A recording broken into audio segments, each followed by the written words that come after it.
The story of Jesus' death and resurrection is one of the most contested tales in the Bible, and one character that stands out from this supernatural plot is Caiaphas, the high priest who sentenced Jesus to death. Who was Caiaphas? Why did he initiate the plot to kill Jesus, and could his grave hold the most important ancient relic ever found? Join us today on this special episode as we explore the testimonies of Caiaphas, the Pharisee about Jesus. Who is Caiaphas? Meet Caiaphas, the high priest of Jerusalem. Back in the days of Jesus, Caiaphas presided over the affairs of the land as both spiritual leader and political ruler, and he played a key role in the plot to kill Jesus. But how did his story get intertwined with that of the Son of God, and why has his legacy gone down in infamy as the man who sentenced Jesus Christ to death?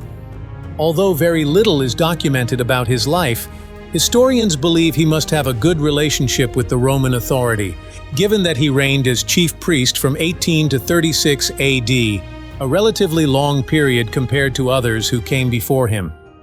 His father-in-law, Annas, held the position before him from 6 to 15 AD, before he was removed by Valerius Gratus, the procurator of Judea, and replaced by his 12 sons and son-in-law. Keep in mind that this Annas is another key figure in this wild story of Jesus' death and resurrection, but we'll get into that later in the video. With Annas' short tenure, it came as a surprise that his son-in-law was able to spend such a long time on the throne, but it's a testament to his willingness to conform to anything the Romans wanted. Historians believe Caiaphas was quite close to the Roman prefect Pontius Pilate, and they likely had the standard procedure in place to deal with a man like Jesus, who came to kick against the norm. Other experts believe the high priest acted alone, out of fear of attracting the wrath of the Romans for not being able to handle a movement that threatened the oppressive government. Not that Jesus was interested in the politics of the day. After all, his teachings majorly focused on love, the kingdom of God, and repentance from sin. But with every sermon he held, the religious leaders became more threatened that he would ignite a movement that would eventually destroy the established order. But whatever motivation Caiaphas had to send Jesus to the cross, there's no doubt his mind was also focused on maintaining political stability. After all, that was how he was able to stay high priest for so long, by avoiding excessive dramas in his domain and quenching them before the Romans got too pissed. To give you some context as to what the government was like at the time, let's take a trip back to Jerusalem in the days of Jesus. The political landscape of Jerusalem. It was the 15th year of the reign of Tiberius Caesar, the emperor of Rome, whose reign stretched to the very lands that Jesus calls home. Tiberius was a cunning man who did whatever it took to secure his way to the top, and he was also known for his oratory skills. Pontius Pilate is another familiar name in this story, and he was the governor of Judea. By the time Jesus' ministry was in full swing, Pilate had been the governor for about 10 years, and to his credit, he'd been able to hold everything together without the breakdown of law and order, even though his rules were mostly propagated by force.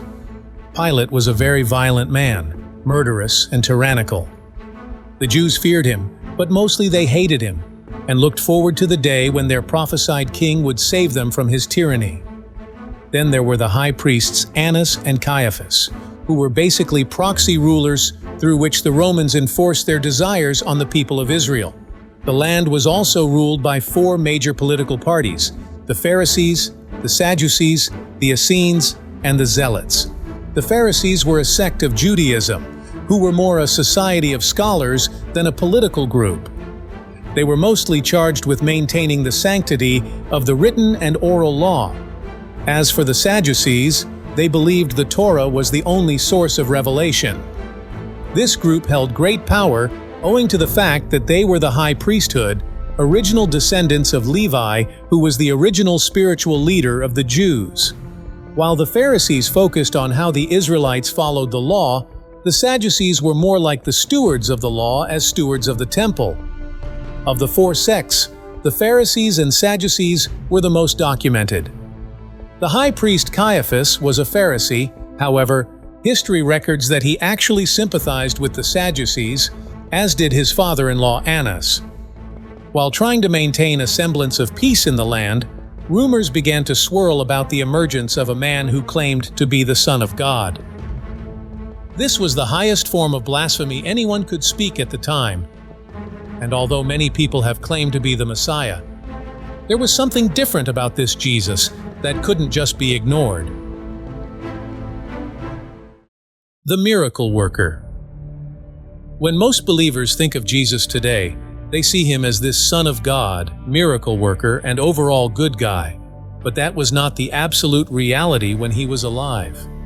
Born to the humble family of Joseph the Stone Mason and Mary, Jesus emerged at a time when Israel was in great need of a Savior. But while they expected the Messiah to come wielding swords and launching a massive war, Jesus came instead with a message of peace, which made many doubt if indeed he was the one they'd been waiting for. But to many at the time, he was just another local rabbi with a sensational message. However, what made him stand out from every other revolutionary messenger was his miracles. While his message was very different, and Jesus made some bold statements that puzzled even some of his followers, Jesus was known to back up his words with action, demonstrating power by performing miracles. These miracles became the main hallmark of his movement, and it attracted many to listen to his message. According to biblical accounts, these miracles were so common that John, one of Jesus' most prominent disciples, wrote in John chapter 21 verse 25 that if every one of Jesus' miracle were written down, I supposed that even the whole world would not have room for the books that would be written. However, there are some of these miracles that caught the eye of the Pharisees and made him a target for their attacks. Many of them are recorded in the Bible. From opening the blind's eyes to raising the dead, Jesus was known for his unusual activities. It was one of these miracles that eventually placed a target on his back, kick-starting the movement that resulted in his crucifixion. Lazarus, come forth. One of the most astounding miracles ever recorded in the Bible was the raising of the dead. It's a feat so rare that there are only 9 accounts of people coming back to life after they've been pronounced dead. Apart from the death and resurrection of Jesus, which is the most famous of these cases, the miracle of Lazarus is another vital example of the miracles that made Jesus famous. This remarkable story is recorded in the 11th chapter of the Gospel according to John, and it's undoubtedly one of the most unforgettable stories ever recorded in the Bible. It starts with reports coming to Jesus that one of his close friends, named Lazarus, was struck with an illness so serious that it threatened to take his life. Lazarus was the brother of Mary and Martha, 2 of the most prominent women in Jesus' movement, so it was expected that Jesus would come running to heal him before it was too late. But after getting the news, the preacher continued his business like nothing was going to happen, and he was recorded saying, "This sickness will not end in death." Jesus then proceeded to spend 2 extra days before announcing to his followers that he was going back to Judea. While it was expected that he would go and check on his friend, Judea wasn't the safest place for the rabbi at the time. Shortly before all these events unfolded, Jesus had just escaped being stoned to death by the Jews, and in one instance, he even had to hide in the temple. But when his disciples tried to raise the safety concern, Jesus answered them by saying that Lazarus was sleeping, so he had to go and wake him up. By the time Jesus got to Judea, Lazarus had been dead for 4 days, and many of the residents had begun to lose faith in the prophet, because if he couldn't save his own friends, how would he save anybody else? However, these opinions soon changed after Jesus simply called Lazarus out of the tomb, and as he walked out in the midst of mourners, everyone's teary faces dropped into a gasp, as they couldn't fathom what kind of power he possessed to be able to do such kinds of miracles. According to the biblical account, the impact of this miracle was so widespread that it prompted the Pharisees to call an urgent meeting, with Caiaphas in attendance. The plot to kill Jesus. In John chapter 11, verses 45 to 53, the Bible records the aftermath of that single miracle that shook the entire land. According to this account, Lazarus' death had initially attracted mourners from far and wide, and after he was raised from the dead, these visitors took the stories with them wherever they went. In the mix of people, there were those devoted to the Pharisees, and they brought the story of Lazarus' resurrection to their leaders, telling them in great detail how the whole thing happened and how the man who had been dead for 4 days came back to life before their very eyes. This was where the religious leaders got scared, and the Jewish official council, known as the Sanhedrin, were summoned for an emergency meeting. At this meeting, the Jews expressed their frustration at this Jesus character, saying, "What do we do now?" they asked. "This man keeps on doing things, creating God signs. If we let him go on, pretty soon everyone will be believing in him, and the Romans will come and remove what little power and privilege we still have." This further proves that their actions were motivated by the fear of losing the little authority and influence they had left over the Jewish people, because if they didn't take care of this Jesus issue as soon as possible, the Romans would get involved, and the consequences of that would touch even them.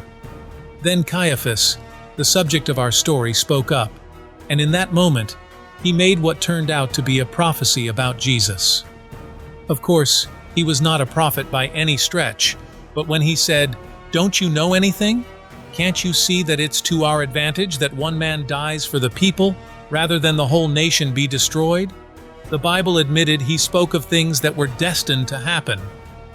With the statement, Caiaphas sealed Jesus' fate, and from here on, there was no going back on the decision that Jesus Christ had to die. But there was another problem. They couldn't just declare a death sentence on a man just because they didn't like him or because he was making them uncomfortable. He had to commit a crime and be tried before the court before finally bagging the sentence. The challenge now was getting this man, who was known all over as the most well-behaved guy you've ever seen, to commit a crime worthy of such punishment. According to biblical accounts, from that day forward, they plotted to kill him. Arrest on Passover. The Passover is considered one of the most symbolic events in the history of the people of Israel, as it symbolizes their escape from slavery under the Egyptians. According to the accounts of another disciple named Matthew, in the latter parts of chapter 26, it was during this event that Jesus was arrested by the authorities, leading up to the most famous trial in recorded history. But how fair was this trial? And what role did Caiaphas the high priest play in swaying public opinion against Jesus? Here's a quick breakdown. Following Jesus' arrest, John 18, verses 13 and 14, recorded that he was first taken to Annas, the former high priest we talked about earlier. Although he lost his position a long time before then, Annas still held great influence over the political and religious landscape of the land. There are very vague records of the conversations Annas had with Jesus, but we do know that after he was done, the local rabbi was then brought to Caiaphas, the high priest, in the company of other high-ranking members of the Sanhedrin, who were all at Caiaphas's house. According to records from the Bible, Caiaphas and his contemporaries spent the night looking for false evidence against Jesus so they could slam him with the death sentence. However, the frustrating part was that they couldn't find anything, even after bringing many false witnesses and fabricating lies against him. After everything else failed, Caiaphas put Jesus under oath and asked him to confirm if he was indeed the Son of God as he claimed. Following Jesus' indirect response, Caiaphas tore his clothes and started accusing Jesus of blasphemy. By making the narrative more dramatic than it should have been, Caiaphas was able to turn the rest against Jesus, and it's worthy of note that he almost single-handedly put the death sentence on the table. Soon, everyone was screaming that he should be put to death, and that was when they began to ridicule and taunt him, before he was eventually executed by crucifixion. However, over the years, historians and theologians have tried to answer one simple question: did Jesus receive a fair trial? There's no denying that Caiaphas's decision to hunt Jesus down was rooted in politics and the need to maintain a false sense of serenity in the land. This became more obvious during his trial, and as everyone would come to find out, the outcome was already decided before Jesus was even arrested. However, there has been an ongoing debate about whether Jesus did indeed receive a fair trial, or if the whole situation was rigged against him. Here are a few places where the legal proceedings went wrong. First of all, Caiaphas had no real reason to arrest him. You see, when Caiaphas ordered the arrest of Jesus Christ, no real reason was stated for the action. As a matter of fact, Jesus wasn't brought in based on any formal charges, and as we examined earlier, the high priest had to fabricate false accusations against him. Secondly, the trial was held at night, which historians believe was a violation of the Sanhedrin protocol, which prohibited any session of the court until the morning sacrifice was offered. In addition to this, Caiaphas also trespassed against the Jewish law, which stated that a case couldn't be concluded in one day, since this wouldn't provide enough time to listen to all the witnesses. Also, the Jewish leaders had to look for witnesses after arresting Jesus, going against the rule that states that the witnesses should come first before any arrest is made. Not only did Caiaphas and the Sanhedrin look for false witnesses, these individuals still went unpunished after their stories were proven. This was in contrast to the established ordinance, which clearly stated that anyone who gave false witness should be punished accordingly. At the end of the day, it took Jesus' indirect admission that he was the Son of God for the high priest and the Sanhedrin to conclude he deserved death.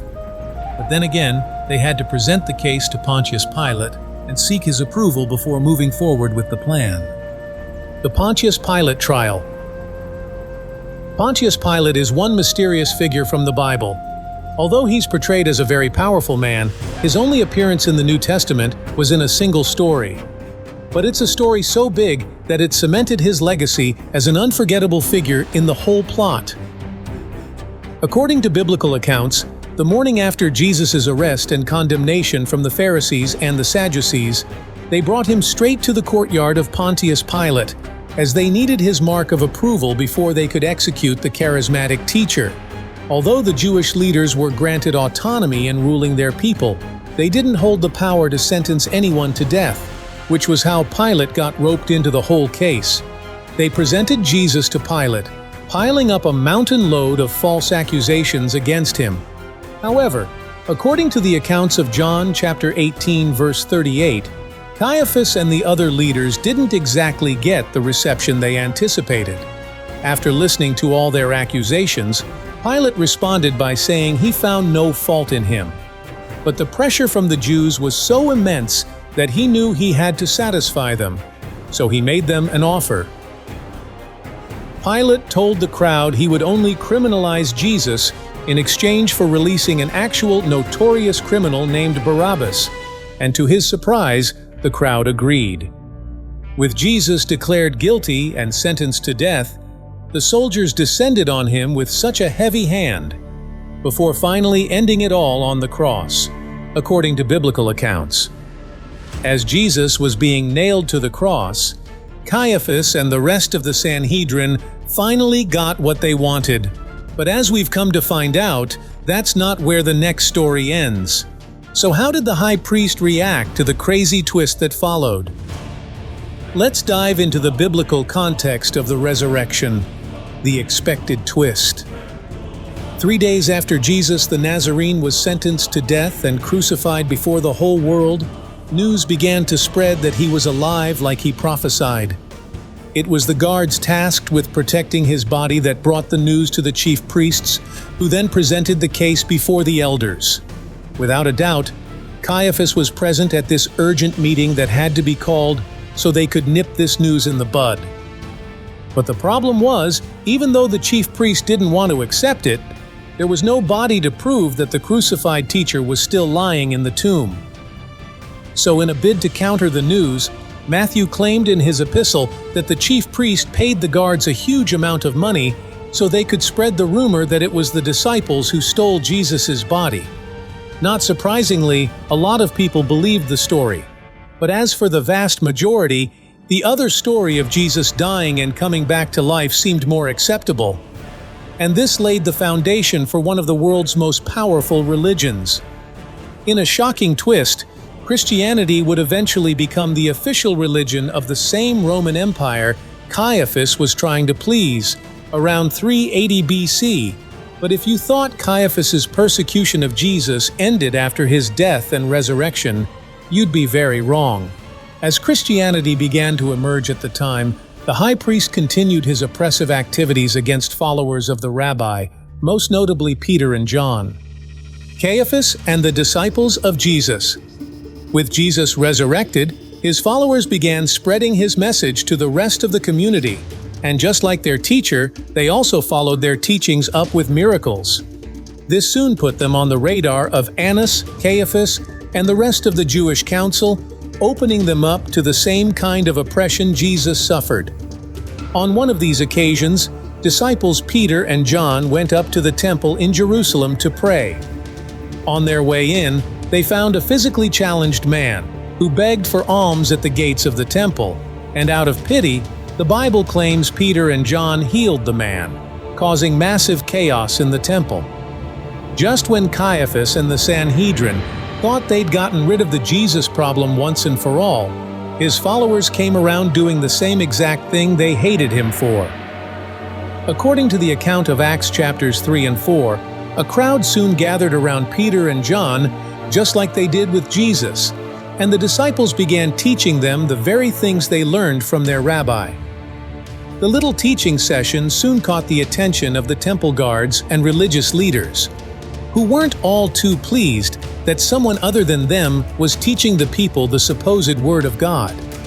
Hoping to take care of this movement before it became too huge to handle, the guards and the Sadducees came up to Peter and John and challenged them about the authority they had to teach the message they were spreading.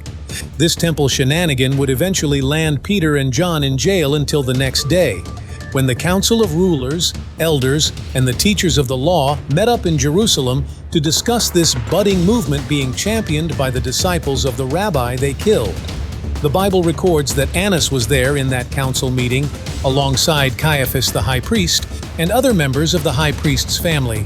When they had all gathered, they brought out Peter and John from jail and started questioning them.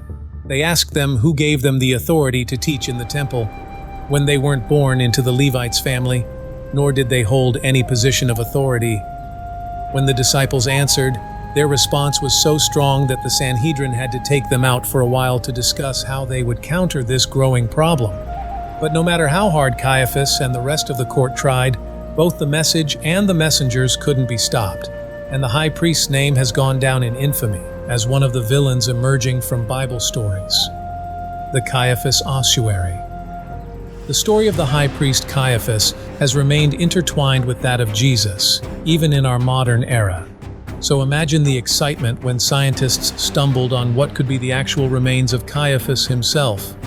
It was in November 1990 when construction workers stumbled upon this limestone ossuary in the Peace Forest near the North Talpiot neighborhood. While working on a project on the site, the workers discovered a tomb containing 12 bone boxes, also known as ossuaries, one of which featured the striking etchings that were translated as Joseph Caiaphas. The burial site was the typical Second Temple period in Jerusalem, leading many to believe that this could actually be the real high priest who sentenced Jesus.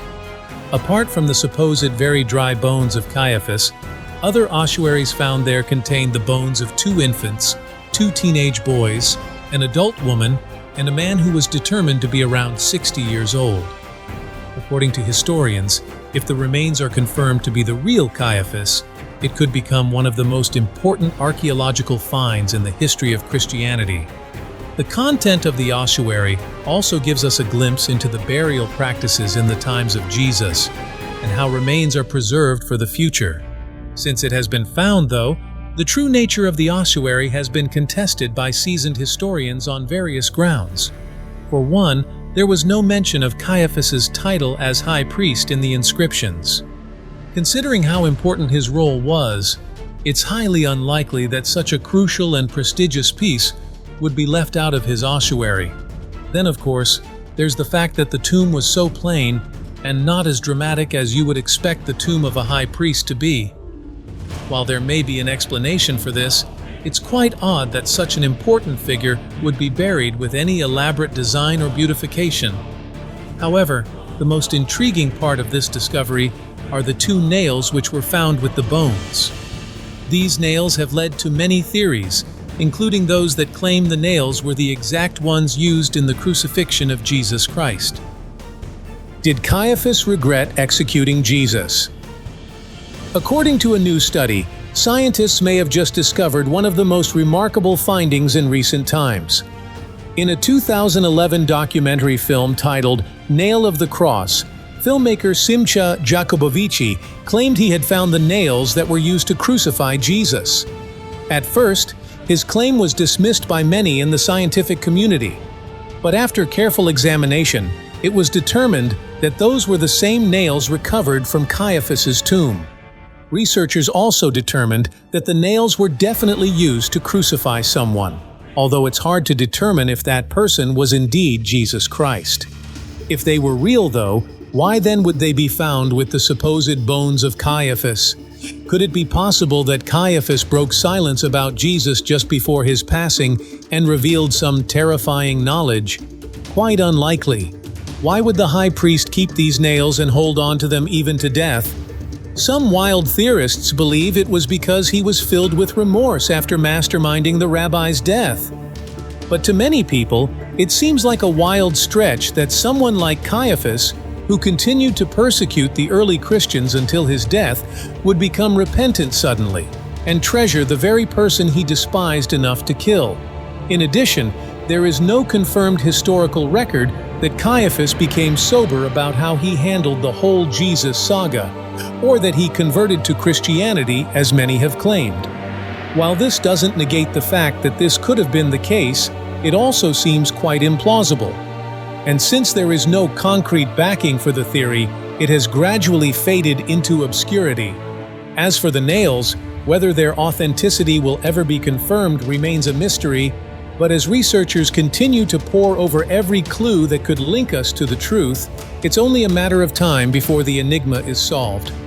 Caiaphas the high priest will always be remembered for indirectly prophesying and orchestrating the death of Jesus, and his legacy remains etched in blood. Thank you for watching this video. See you in the next one.